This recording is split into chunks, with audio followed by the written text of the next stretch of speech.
بسم الله الرحمن الرحيم سبح اسم ربك الأعلى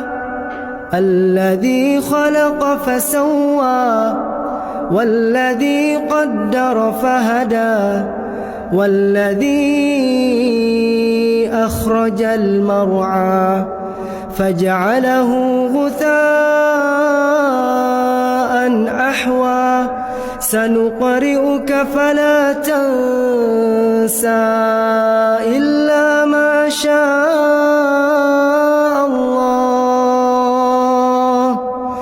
إنه يعلم الجهر وما يخفى ونيسرك لليسرى فذكر إن نفعت الذكرى سيذكر من يخشى ويتجنبها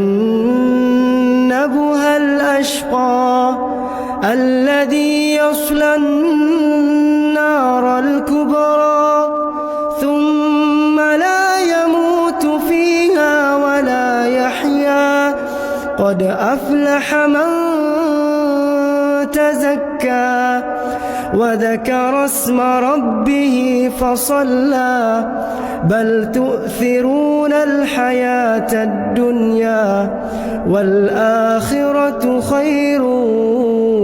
وأبقى إن